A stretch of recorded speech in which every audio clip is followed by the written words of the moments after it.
நிலாவுக்கும் சோழனுக்கும் வந்து டைவர்ஸ் ஆகிறதுக்கான ஹியரிங் வந்து கோர்ட்டுக்கு வருது. அந்த வந்து ஜட்ஜ்க்கு வந்து கேக்குறாங்க, உங்களுக்கு வந்து அந்த டைவர்ஸ்ல விருப்பமா, டைவர்ஸ் வந்து வாங்கிக்கிறீங்களா அப்படின்னு வந்து கேட்கும்போது சோழன் வந்து சிரிச்சுட்டே இருந்துட்டு, இல்லங்க எங்களுக்கு வந்து டைவர்ஸ் வேணாம், நான் வந்து சேர்ந்து வாழணும்னு ஆசைப்படுறோம் அப்படின்ற மாதிரி வந்து சொல்றாங்க. அப்படியாமா, உனக்கும் வந்து இந்த டைவர்ஸ்ல வந்து விருப்பம் இல்லையா அப்படின்னு சொல்லி கேட்கும்போது, ஆனா வந்து நிலா வந்துட்டு இல்ல எனக்கு டைவர்ஸ் வேணும் அப்படின்ற மாதிரி வந்து சொல்லிடுறாங்க. சோழனுக்கு வந்து ரொம்ப பெரிய ஷாக்கு, ரொம்ப பெரிய கஷ்டம்னு சொல்லலாம்.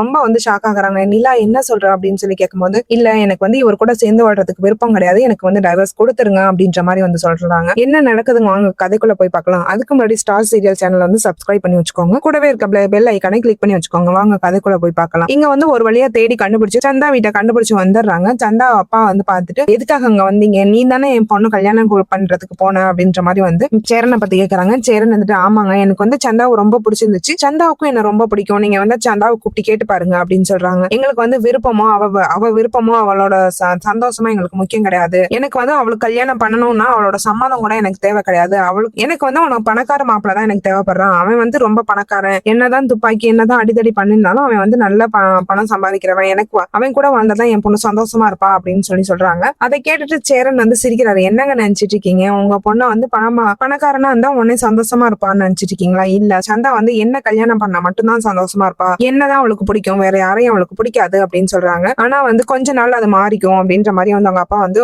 தப்பாவே பேசிட்டு இருக்காங்க. கிடையாது, என் பொண்ணு வந்து பணம் எங்க இருக்கோ அங்கதான் சந்தோஷமா வாழ்வா அப்படின்ற மாதிரி வந்து சொல்லிக்கிட்டே இருக்காங்க. உடனே வந்துட்டு சோழன் வந்து என்ன சொல்றாங்க அப்படின்னா, நீங்க எதிர்பார்க்கிற அளவுக்கு நாங்க பணக்காரங்களா ஆனதுக்கு அப்புறம் வந்து நாங்க கல்யாணம் பண்ணிக்கவா அப்படின்றாங்க. எத்தனை வருஷம் ஆகும், 4-5 வருஷம் ஆகுமா இல்ல 7-8 வருஷம் ஆகுமா, அது வரைக்கும் என் பொண்ணை வந்து என்னால வச்சிட்டு இருக்க முடியாது அப்படின்ற மாதிரி வந்து சொல்றாங்க. எனக்கு வந்து ஒரு 6 மாசம் டைம் கொடுங்க, நீங்க கேட்கிற அமௌண்ட்டும் நகையும் வந்து நாங்க கொடுத்துட்டு சந்தா வந்து நாங்க கல்யாணம் பண்ணி கூட்டிட்டு போறோம் அப்படின்றாங்க. உடனே அவங்க அப்பா வந்து யோசிச்சிட்டே இருக்காரு. உங்க பொண்ணோட சந்தோஷத்துக்காக இந்த ஒரு சின்ன விஷயம் நாச்சும் பண்ணுங்க, உங்களுக்கு பணம் முக்கியங்கிறீங்க, அந்த பணத்தை நாங்க ரெடி பண்ணிட்டு வரோம், அது வரைக்கும் சந்தாவை வெயிட் பண்ண வைங்க அப்படின்ற மாதிரி வந்து சொல்றாங்க. உடனே சந்தாவோட அப்பாவும் வந்து ஒத்துக்கிறாங்க. சரி நான் வந்து வெயிட் பண்றேன், 6 மாசம் தான் டைம், 6 மாசத்துக்குள்ள வந்து நீங்க சொன்ன அமௌண்ட்டையும் நகையும் வந்து கொடுக்கணும் அப்படின்றாங்க. சரிங்க நாங்க அது மாதிரி கொடுத்துட்டே வந்து கூட்டிட்டு போறோம் அப்படின்ற மாதிரி வந்து சொல்லிட்டு வந்து வெளியில வராங்க. வெளியே வந்தாலுமே வந்து சந்தா வந்து பாத்துறாங்க. சந்தா பார்த்துட்டு சரண் வந்து கட்டி பிடிச்சுக்கிறாங்க. நீங்க வந்து என்ன கூட்டிட்டு போயிருங்க, என்ன அங்கெல்லாம் விட்டுட்டு போகாதீங்க, என்ன என்ன வேணா பண்ணிருவாங்க, என் சம்மதமோ என்னோட எதுவுமே வந்து அவங்களுக்கு தேவை கிடையாது, என்ன வந்து கூட்டிட்டு போயிருங்க அப்படின்ற மாதிரி வந்து சொல்லி அழுறாங்க. உடனே சோழன் வந்துட்டு சொல்றாங்க, உங்க அப்பா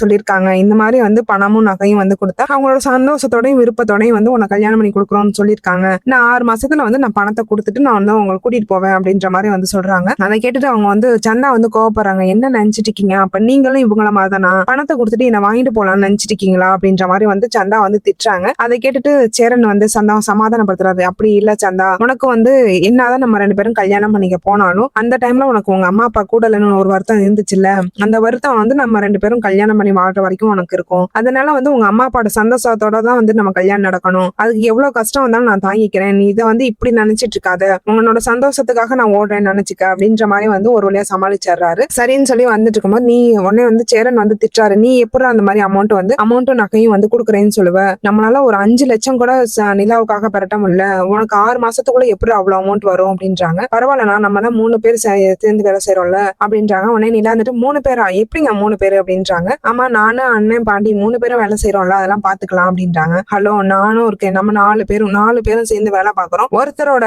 சம்பாத்தியத்தை வந்து வீட்டு செலவுக்காகவும் மீதி 3 பேரோட சம்பாத்தியம் சேர்த்து வச்சு அப்படின்னு கேப்பராட்டி சந்தா வந்து கல்யாணம் பண்ணி கூட்டிட்டு வந்துடலாம் அப்படின்ற மாதிரி வந்து சொல்றாங்க. அதெல்லாம் கேட்டுட்டு வந்து சேரனும் வந்து சந்தோஷப்படுறாங்க. சரிப்பா நீ சொன்னா ரைட்டு தான் அப்படின்ற மாதிரி வந்து சொல்லி சந்தோஷப்பட்டு இருக்காங்க. ஆனா வந்து நிலாவுக்கு வந்து ஒரு மாதிரி கஷ்டமாவே இருக்கு. இல்ல இது வந்து நடக்காது அப்படின்ற மாதிரியே வந்து நினைச்சிட்டு இருக்காங்க. கரெக்டா வந்து நிலா வந்து ஒரு ஐடியா பண்றாங்க. சரி அப்பாட்ட கேட்டு பார்ப்போம் அப்படின்ற மாதிரி வந்து நிலாவோட அப்பாவுக்கு வந்து போன் பண்றாங்க. போன் பண்ணி எனக்கு வந்து மாதிரி கொஞ்சம் அமௌண்ட் தேவைப்படுது, நீங்க கொடுங்க அப்படின்ற மாதிரி வந்து சொல்றாங்க. உடனே நிலாவோட அப்பா வந்துட்டு சரி நான் அமௌண்ட் கொடுக்குறேன், அதுக்கு பதிலா நீ எனக்கு என்ன கொடுப்ப அப்படின்ற மாதிரி வந்து கேக்குறாங்க. அதை கேட்டுட்டு நிலா வந்துட்டு என்ன வேணும்னு சொல்லுங்க, நான் எதுவா இருந்தாலும் கொடுக்குறேன் அப்படின்னு சொல்லும் போது, நீ வந்து அவனை டைவர்ஸ் பண்ணிட்டு நீ என் பொண்ணாவே என் வீட்டுக்கு வந்துடணும் அப்படின்ற மாதிரி வந்து சொல்லிடுறாங்க. அதை கேட்டுட்டு நிலா வந்து ஷாக் ஆகுறாங்க. இல்லப்பா எனக்கு சோழனை பிடிச்சிருக்கு, நான் அவர் கூட சேர்ந்து வாழ்றதுக்கு ஆசைப்படுறேன் அப்படின்னு வந்து சொல்றாங்க. நீ வந்து உன்னோட லெவல் என்னன்னு தெரியாம நீ பேசிட்டு இருக்க நிலா, இல்ல நீ எனக்கு வந்து அவன் கூட சேர்ந்து வாழ்றதுலயும் அவன் கூட இருக்கலையும் ஏன் அந்த வீட்டுல நீ வாழ்றதுல கூட எனக்கு விருப்பம் கிடையாது, நீ வந்து என் பொண்ணாவே வந்துறேன்னு சொல்லு, உன் விருப்பப்படி உனக்கு வந்து யாரை பிடிச்சிருக்கோ அவனுக்கே நான் கல்யாணம் பண்ணி வைக்கிறேன், என் விருப்பப்படி எவனையும் நான் கூட்டிட்டு வர மாட்டேன், அதுக்காக வந்து இந்த ஒரு விஷயம் மட்டும் தான், நீ அவனை டைவர்ஸ் பண்ணிட்டு வந்தனா நீ கேட்கிற அமௌண்ட்டை நான் கண்டிப்பா கொடுக்குறேன் அப்படின்ற மாதிரி வந்து சொல்லிடுறாங்க. உடனே நிலா வந்து யோசிச்சு பார்த்துட்டு பதில் சொல்றேன் அப்படின்னு சொல்லிட்டு ரொம்பவே யோசிச்சு பாக்குறாங்க. இந்த டைம்ல வந்து சந்தா கல்யாணம் பண்ணி வர்றதுதான் முக்கியம், நம்ம கொஞ்ச நாள் கழிச்சு கூட அப்ப அப்பாட்ட வந்து அந்த அமௌண்ட்டை திருப்பி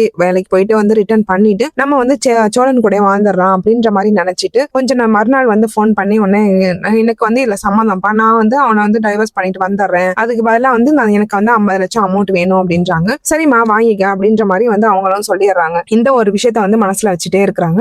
சோழன் வந்து நெருங்கி பழக்கிறதோ பேசுறதோ வந்து அவனுக்கு வந்து நிலாவுக்கு வந்து ரொம்ப பிடிச்சிருக்கு, ரொம்ப ரசிக்கிறாங்க. இருந்தாலும் வந்து நம்ம டைவர்ஸ் பண்ண போறோம் அப்படின்றதையும் வந்து மனசுல வச்சுட்டு அடிக்கடி வந்து இப்பெல்லாம் வந்து சோழன்ட்ட வந்து கோவப்பட்டு தான் பேசிட்டு இருக்காங்க. அது மாதிரி சோழனும் வந்து டெய்லி ரொம்ப உழைக்கிறாங்கன்னு சொல்லலாம். ரொம்ப டிரைவிங் பண்ணிக்கிட்டே இருக்காங்க. எங்க எவ்வளவு லாங் டிஸ்டன்ஸ் இருந்தாலும் வந்து நான் போறேன்னு சொல்லிட்டு வந்து அவராவே வந்து சவாரி வந்து போயிட்டே இருக்கிறாங்க. மிட் லைன் எல்லாம் கூட ஒவ்வொரு டைம் போயிடுறாங்க. அதை பார்த்துட்டு நிலா வந்து ரொம்ப கஷ்டப்படுறாங்க. என்னால வந்து ரொம்ப கஷ்டப்படுறான், அவங்க அண்ணனுக்காக இவ்வளவு கஷ்டப்படுறான், அப்ப எனக்காகவும் ரொம்ப கஷ்டப்பட்டானே, நான் இவனுக்கு என்னதான் செய்ய போறேன் அப்படின்ற மாதிரி வந்து நினைச்சிட்டு இருக்காங்க. நம்ம இவனுக்குன்னு செய்யற ஒரு விஷயம் வந்து அவங்க அண்ணனுக்கு வந்து சந்தாவை கல்யாணம் பண்ணி வைக்கிறது தான். அப்ப அதை பண்ணிட்டு நம்ம இந்த வீட்டை விட்டு வெளியே போயிடலாம் அந்த மாதிரி நிலா நினைச்சிட்டு இருக்காங்க. கரெக்டா வந்து நெக்ஸ்ட் மந்த் வந்து ஹியரிங் வருது. ஹியரிங் வந்தோன்னா வந்து நிலாவையும் சோழனும் வந்து கோர்ட்ல வந்து நிக்கிறாங்க. கோர்ட்ல நிலாவை பார்த்து உனக்கு அந்த டைவர்ஸ்ல வந்து சம்மந்தமா அப்படின்னு வந்து கேட்கும் போது நிலா வந்து ஒண்ணுமே சொல்லல. உடனே சோழன் தான் வந்து பதில் சொல்றாரு, இல்லங்க எனக்கு வந்து இந்த டைவர்ஸ்ல வந்து எங்க 2 பேத்துக்குமே சம்மந்தம் கிடையாது, நாங்க ஏதோ வந்து தெரியாதனமா வந்து அப்ளை பண்ணிட்டோம், எனக்கு இப்போ வந்து எங்க 2 பேத்துக்குமே வந்து எங்களை பிடிச்சிருச்சு, நாங்க 2 பேருமே ஒருத்தர் விரும்புறோம், எங்களுக்கு வந்து சேர்ந்து வாழணும்னு ஆசையா இருக்கு, இந்த டைவர்ஸ் எங்களுக்கு வேணாம் அப்படின்ற மாதிரி வந்து சொல்லிடுறாங்க. அதை கேட்டுட்டு வந்து ஜட்ஜ் வந்து ரொம்ப சந்தோஷப்படுறாங்க. நீங்க வந்து சேர்ந்து வாழணும்னு நினைக்கிறது வந்து எனக்கு ரொம்ப சந்தோஷம், ஆனா உங்க ஒய்ஃப் வந்து அதை பத்தி எதுவுமே சொல்ல மாட்டேங்கிறாங்களே, அவங்களும் பதில் சொன்னாதான் என்னால வந்து எதுவா இருந்தாலும் சொல்ல முடியும் அப்படின்ற மாதிரி வந்து சொல்றாங்க. உடனே சோழன் வந்துட்டு நிலாவை பார்த்துட்டு நிலா சொல்லுங்க அப்படின்னு சொல்லும் போது, இல்ல சார் எனக்கு இந்த டைவர்ஸ் வேணும், எனக்கு இவர் கூட சேர்ந்து வாழ்றதுக்கு விருப்பம் இல்ல அப்படின்ற மாதிரி வந்து சொல்லிடுறாங்க. அதை பார்த்துட்டு சோழன் வந்து ஷாக் ஆகி என்ன நிலா பேசுற அப்படின்னு பேசும்போது, ஆமா என்னால வந்து லோக்கலா உன் வீட்டுல என்னால வாழ முடியாது, எல்லாத்தையும் வந்து அட்ஜஸ்ட் பண்ணிக்கிட்டு அந்த சின்ன வீட்டுல என்னால வாழ முடியாது, சரி போனா போது இருக்கலாம் தான் நினைச்சேன், ஆனா என்னால இதுக்கு மேல இருக்க முடியாது, நான் வசதியா வாழ்ந்தவ, எனக்கு வந்து டைவர்ஸ் வேணும்னு, உனக்கு டைவர்ஸ் கொடுத்து நான் எங்க அப்பா வீட்டுக்கே போயிடுறேன் அப்படின்ற மாதிரி வந்து சொல்றாங்க. அதை கேட்டுட்டு சோழன் வந்து என்ன நிலா பேசுறேன், ஆனா வந்து இத்தனை நாள என் கூட தானே இருந்த, சந்தோஷமா தானே இருந்த அப்படின்ற மாதிரி வந்து கேக்குறாங்க. சந்தோஷமா இருந்தேன் நான் உன்கிட்ட சொன்னேன்னா, நான் எவ்வளவு கஷ்டப்பட்டுட்டு இருந்தேன்னு எனக்கு தான் தெரியும், அந்த சின்ன ரூம், அந்த ரூம்ல என் வீட்டு நாய்க்குட்டி கூட இருக்காது, ஆனா நான் அந்த வீட்டுல இருந்தேன், என்னால வந்து உன் வீட்டுல இருக்க முடியாது, எனக்கு டைவர்ஸ் கொடுத்துரு அப்படின்றாங்க. உடனே நிலா அப்படின்னு சொல்லி வந்து பேசும்போது, இல்ல எனக்கு டைவர்ஸ் வேணும் சார், எனக்கு இன்னைக்கே டைவர்ஸ் கொடுத்துருங்க அப்படின்ற மாதிரி வந்து சொல்றாங்க. சரி இந்த கேஸ வந்து நான் தள்ளி போடுறேன் அப்படின்ற மாதிரி வந்து சொல்லிடுறாங்க. அந்த டைவர்ஸ் வேணும் அப்படின்னு சொன்னது வந்து அவங்க அப்பாவுக்கு தெரிஞ்சு வந்து அவரும் வந்து அமௌண்ட் கொடுத்துட்றாரு. அந்த அமௌண்ட்டை வாங்கி இதை வந்து உங்க அண்ணன் கல்யாணத்துக்கு வச்சுக்க அப்படின்ற மாதிரி வந்து நிலா கொடுத்துட்றாங்க. அப்ப இதுக்காக தான் வந்து எனக்கு டைவர்ஸ் கொடுத்தியா அப்படின்ற மாதிரி வந்து சோழன் கேட்கும்போது, வேற என்ன பண்ண சொல்றீங்க, எனக்கு வந்து வேற வழி தெரியல, சோழனுக்கு வந்து கல்யாணம் நடக்கணும், ஒருவேளை சந்தாவும் விட்டுட்டு போயிட்டாங்க அப்படின்னா இதுக்கப்புறம் சேரனுக்கு கல்யாணமே நடக்காது, அண்ணா வந்து ரொம்ப ஃபீல் பண்ணுவாங்க, எனக்கு வந்து உங்களோட சந்தோஷம் எல்லாரோட சந்தோஷம் தான் எனக்கு முக்கியம், அதுக்காக வந்து நான் என் வாழ்க்கையை வாழாம விட்டா கூட எனக்கு அதுல வந்து சந்தோஷம் தான் அப்படின்ற மாதிரி வந்து சொல்றாங்க. உங்களுக்காக தானே நான் வந்து கஷ்டப்படுறேன், எனக்கு அதுல வந்து சந்தோஷம் தான், எனக்கு பரவாயில்ல அப்படின்ற மாதிரி வந்து நிலா சொல்றாங்க. அப்ப என்ன பத்தி நீ யோசிக்கவே இல்லையா நிலா அப்படின்னு சொல்லி வந்து சோழன் கேட்கும்போது, எனக்கு என்ன சொல்றதுன்னு தெரியல சோழன் அப்படின்னு சொல்லி வந்து அமைதியாயிடுறாங்க. அப்ப நான் இந்த அமௌண்ட்டுக்காக தான் நான் வந்து கல்யாணம் பண்ணிட்டேன், உன் கூட சேர்ந்து வாழணும்னு நினைச்சிட்டு இருக்கியா அப்படின்னு வந்து சோழன் வந்து வேற விதமா நினைச்சிட்டு, சரி அன்னைக்கு வந்து ஒரு பொண்ணு வந்து சொன்னுச்சு இல்ல, ஒரு பொண்ணு கூட ஓடி போனேன்னு சொல்லி என் ஃபேமிலி எல்லாமே எனக்கு அப்போஸ்டா வந்து நீ எனக்கு சப்போர்ட் பண்ணல, எனக்கு அப்ப வந்து ரொம்ப சந்தோஷமா இருந்தேன், ஆனா நீ வந்து இதை விட கேவலமால என்ன நினைச்சிட்டு இருக்கல்ல, இந்த பணத்துக்காக தான் உன் கூட பழகிட்டு இருக்கேன் நீ நினைச்சிட்டு இல்ல, சரி நீ என்ன சொல்றது, எனக்கு வந்து நீ வேணாம், நீ வந்து உங்க அப்பா கூட வாழ்ந்துக்க, அதுக்காக வந்து இந்த பணமும் எனக்கு தேவை கிடையாது, என் அண்ணன் கல்யாணத்தை எப்படி நடத்தணும்னு எனக்கு தெரியும், நீ வந்து உங்க அப்பாட்டே போ அப்படின்ற மாதிரி வந்து திட்டி அனுப்பிடுறாரு.